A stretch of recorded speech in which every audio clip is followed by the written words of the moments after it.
Welcome to the Deep Dive. Great to be here. Today, we're really digging into something quite chilling coming out of Iran. Yes, this recent acceleration in execution sentences, specifically against supporters of the Mujahedin, the MEK.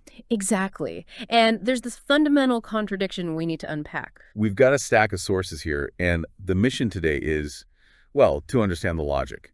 Right. Why these chain executions, as some call them. Especially when the regime constantly insists the MEK is, quote, finished, that they have no real social base. Right. That's the core puzzle. The main idea emerging from the sources, and this is key, is that the existence of this level of state terror, it's actually the proof. Proof of the opposite. Proof of a resilient, growing resistance inside the country. The argument is they kill because they're scared, deeply scared of what's actually happening. And looking at the bigger picture, this isn't just about, today's politics. It's a really dark but fascinating look at how state murder functions ideologically in this specific system. And we'll get into that comparison later, right? Shah versus the current regime's use of executions. Yes, a critical difference there. Okay, but first, let's tackle that propaganda gap. The official story versus the reality on the ground. What is the regime telling people? Well, the official line for decades, really, has been consistent.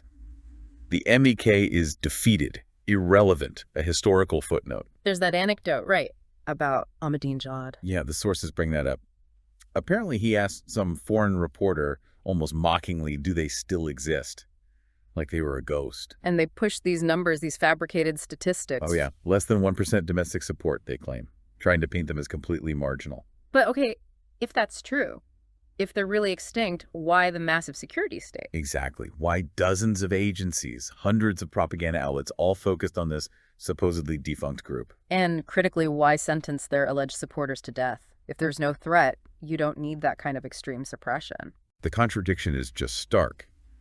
The sources argue the scale of the effort to crush them actually confirms their persistence. So the regime secretly knows they're still a force. It seems they view the MEK as perhaps the only organized, coherent opposition that's actually survived everything they've thrown at it.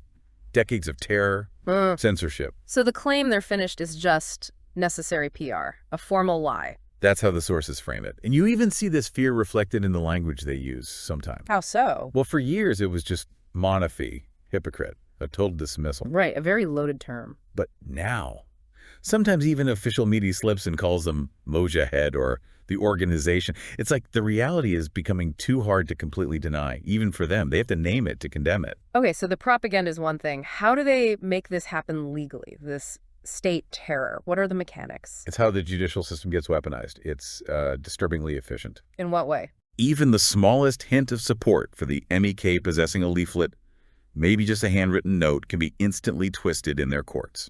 Into what? What's the charge? Maharabe, or mafsed fil ars. Maharabe. You mentioned that. That's waging war against God, right? Not just treason. Exactly. It elevates political dissent to a theological crime. And mafs fil ars. Corruption on earth, similar function.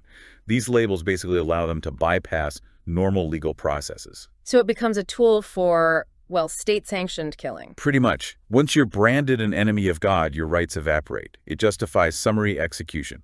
It's chillingly effective. And the specific targets? Sometimes it feels very symbolic, like the case mentioned in the sources, Zahra Shabazz Tabari. Yes, her case is striking. What was the actual evidence against her? Allegedly possessing a handwritten note, just the words, woman, resistance, freedom, and making an unreleased audio message. That's it. Just those 3 words. Seen as an existential challenge. Why? Because the regime knows where that slogan, that idea originates. It comes from the organized resistance. So targeting women like her, it's strategic. Deeply strategic. They fear the power of inspiration. They know one woman saying no, especially echoing that specific message, could galvanize thousands. Kill one, frighten thousands. That seems to be the grim calculation, yes. Which brings us right to that central question. Are these executions just general deterrence, or are they a direct response to something specific happening now, like the growth of these rebellious units? The sources are quite clear on this. They argue it's a direct link. Cause and effect. A reaction. A desperate counter-reaction, yes. These rebellious units, the Kanun-Hay-e-Shareshi, they aren't like old-school political parties. How are they different? They're described as much more decentralized, flexible networks of young people, activists. Doing what? Focused on action. Small actions, often, but visible. Writing slogans on walls, defacing regime symbols, organizing very local, spontaneous protests, just showing up, being defiant. So it's not a military threat in the traditional sense. No, it's more about breaking the spell of control. It's these nameless individuals, as one source puts it, who do not fear death. That's what terrifies the regime. It disrupts their mental order, their image of absolute authority. Exactly. It shatters that illusion. So they have to resort to very public, very brutal displays of force, these executions, to try and reimpose that fear across society. Okay, so the terror has sort of a dual purpose then. Seems so. One, to stop a general uprising, which they must feel is always simmering. Right. They know the potential is there. And two, maybe more specifically, to build a kind of psychological wall. Yes.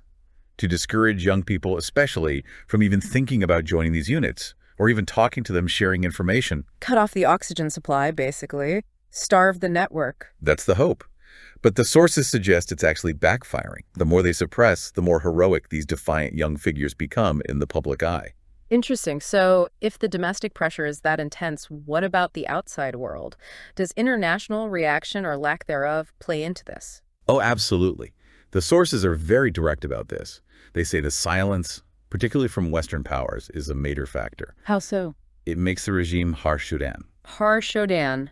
That's a strong phrase. What's the sense of it? It means something like becoming more rabid, more emboldened, acting with impunity because they feel there are no consequences. And the numbers seem to reflect that lack of consequence. That statistic for September. It's staggering. The sources cite 200 executions in Iran in just that 1 month preceding the report. 200 in 1 month. You just have to pause at that figure. It's horrific and often buried in the news cycle. It really is. And when you see a number like that, you have to ask, why the relative silence internationally? What did the sources suggest drives that? The usual suspects, really. Geopolitical calculations, concerns about regional stability, maintaining diplomatic channels, maybe protecting allies in the region. So perceived national interests override human rights concerns, essentially. It often seems that way. Western powers behave cautiously, prioritize other issues, and effectively, turn a blind eye. Which in turn lowers the cost of suppression for Tehran. Precisely. The silence acts almost like a subsidy for state terror. It emboldens them. Okay, this leads us to that historical comparison. Executions happened under the Shah too, but they didn't save him. In fact, arguably, they weakened him. Right, they backfired on him. So why does this regime seem to think executions will work for them? Why rely on it so heavily as a survival tool? This is where the analysis gets really interesting. It boils down to the source of their legitimacy, which is fundamentally different from the Shah's. Okay, explain that. What was the Shah's legitimacy based on? According to the sources, he leaned on ideas of modernization, projecting stability, and crucially, his relationship with the West. His image. Yes. So when he started executing political opponents, especially in the 70s, it shattered that image. The great civilization rhetoric suddenly looked hollow. It revealed the brutality underneath. And that eroded his support, both at home and abroad. Critically.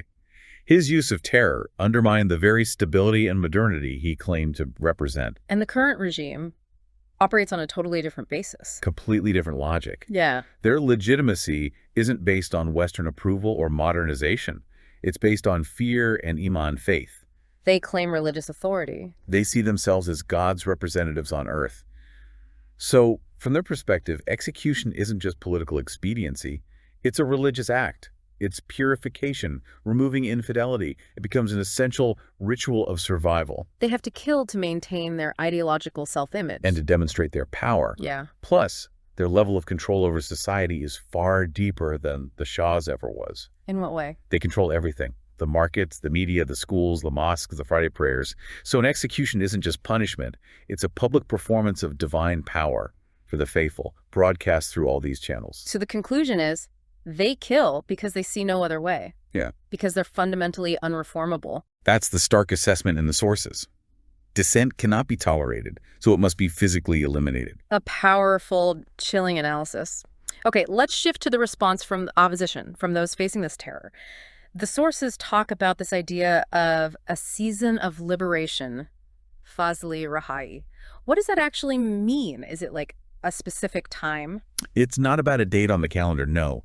The sources define it more as an internal shift. It begins within the people. When?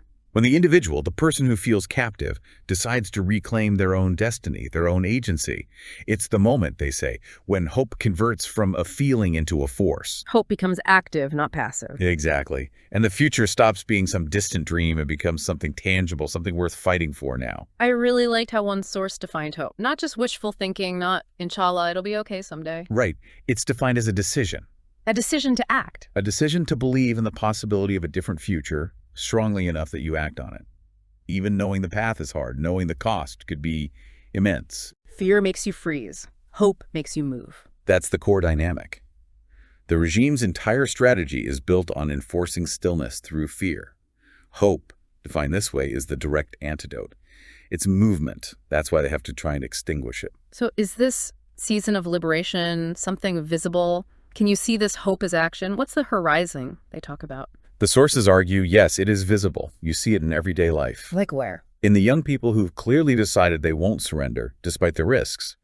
In the women who are actively defying restrictions, creating a new definition of what it means to be a woman in that society. Small acts of defiance adding up. And maybe the biggest sign, the fact that the regime itself is so obviously afraid of its own people. A government that has to rule purely by the gun and the censor? Is, as one source puts it, finished from within. It might still hold power, but it's lost legitimacy, lost the future. It can endure, perhaps, but it can't truly rule. And that courage seems contagious, even spreading inside the prisons. There was that story about Shaheen Zughtabari. Yes, a young MEH supporter. Already served time, then rearrested. And from inside Evin prison, one of the most notorious. He managed to get an audio message out, urging others not to give up, to follow the path of the MEK, the Rebellious Units. That takes incredible bravery, to defy them from the inside like that. It's potent proof, isn't it? It shows that for some, maybe for many, the wall of fear has already been breached. The regime kills because it's terrified the resistance is spreading. And then someone inside their own prison sends out a message basically saying, you can't stop us. It suggests the psychological balance has fundamentally shifted. So we've really unpacked this grim connection, the rising executions directly linked to the regime's fear of this growing, resilient internal resistance. They kill because they are terrified. And the sources leave us with this powerful thought.